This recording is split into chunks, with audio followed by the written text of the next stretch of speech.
बात करते हैं, सही है। तो अगर हम किसी महाराष्ट्रियन आदमी से बात कर रहे हैं तो हम उससे मराठी में बात करेंगे। आप उससे उर्दू में क्यों नहीं बात करते फिर? क्योंकि उसे मराठी समझती है और आपके एक्सप्रेशंस को वो बेहतर समझ पाएगा, सही है ना। और वही अगर किसी कोई एक बच्चा या इंसान है जो उर्दू जानता है और आपको अच्छी उर्दू आती है तो आप उससे उर्दू में बात करेंगे। क्या आप उससे इंग्लिश में बात करेंगे? नहीं। क्यों? क्योंकि उसे वो समझ में आ रहा है।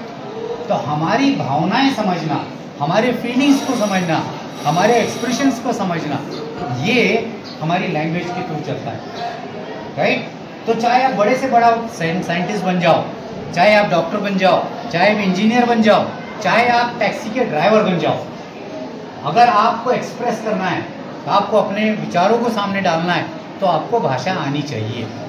इसलिए भाषा सीखी जाती है, राइट। और भाषा जो है ये दो तरीके से सीखी जाती है, समझ रहे हो। मैं इस बात को लिखता हूँ बोर्ड के ऊपर, ध्यान रखिएगा। When you learn language, you have to learn it like a science. इसे आपको विज्ञान की तरह सीखना है। विज्ञान क्या होता है? विज्ञान वो चीज़ है जिसमें फॉर्मूला है, जिसमें मेथड्स है, स्टेप बाय स्टेप चीज़ें बढ़ती है, सही है ना। साइंस ऐसा ही है ना। साइंस का एक्चुअल डेफिनेशन आप निकालोगे डिक्शनरी में तो step by step study of any subject is not science of that subject, ऐसा कहते हैं, स्टेप बाय स्टेप। तो भाषा को भी या लैंग्वेज को भी आपको स्टेप बाय स्टेप पढ़ना है और साइंस के तौर पे पढ़ना है। उसके फॉर्मूले याद रहने चाहिए, क्या आप कर सकते हैं, क्या नहीं कर सकते हैं, उसको याद रखना पड़ेगा। एंड दूसरी चीज, you have to practice it like an art. किसी कला की तरह उसकी प्रैक्टिस करनी पड़ेगी। अब देखिए, जैसे आपके जो उस्ताद हैं यहाँ पे खड़े हैं, अगर इन्हें इंग्लिश आती है और आपको नहीं आती तो फर्क क्या है? फर्क है इन्होंने प्रैक्टिस की। कितनी प्रैक्टिस की?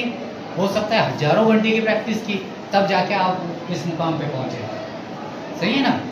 और अगर आप 1000 घंटे की प्रैक्टिस करोगे सिर्फ एक भाषा के तौर पर, तो आप भी उस मुकाम पे जा सकते हैं, right. So two things have to be learned. One is learn it like a science.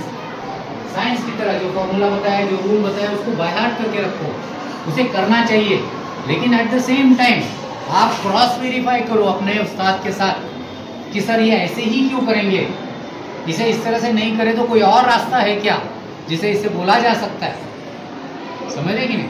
तो जब तक ये नहीं बोलोगे आप, जब तक वो उनसे आप पूछोगे नहीं, वो आपको एक्स्ट्रा नहीं पढ़ाएंगे। क्योंकि जब भूख लगेगी और आप अपनी अम्मी को या अपने घर में जो भी बड़ा इंसान है उसको बोलो मुझे भूख लगी है, तब तक तो खाना नहीं परोसा जाता ना, तो खाने के लिए तो मांगना पड़ेगा। उसी तरीके से नॉलेज भी है, जब तक आप मांगोगे नहीं आपको मिलेगा नहीं। मिलने के लिए आपको मांगना जरूरी है। तो अपने उस्ताद से पूछो, यहाँ खड़े रह के पूछो, बाहर खड़े रह के पूछो, स्कूल छूटने के बाद पूछो, लेकिन पूछो जरूर। क्योंकि जब आप इंक्वायरी करोगे, जब आप बार बार पूछोगे, तो आपके जो डाउट्स हैं, आपके जो शक हैं दिमाग में कि ऐसा हो सकता है क्या, ये नहीं रहेंगे। क्योंकि वो अपने अनुभव से, अपनी प्रैक्टिस से आपको बताएंगे कि आपको क्या करना है, सही है। तो पहले पढ़ लीजिए उसको और उसके बाद में प्रैक्टिस कीजिएगा, रोज कीजिएगा। छोटे छोटे अल्फाज, छोटे छोटे से वाक्य बनाइए और उससे आप पढ़िए, राइट। फिर एक बार मैं आपसे मिलूंगा, हो सकता है कुछ और नई चीज़ सिखाऊं, राइट। Thank you.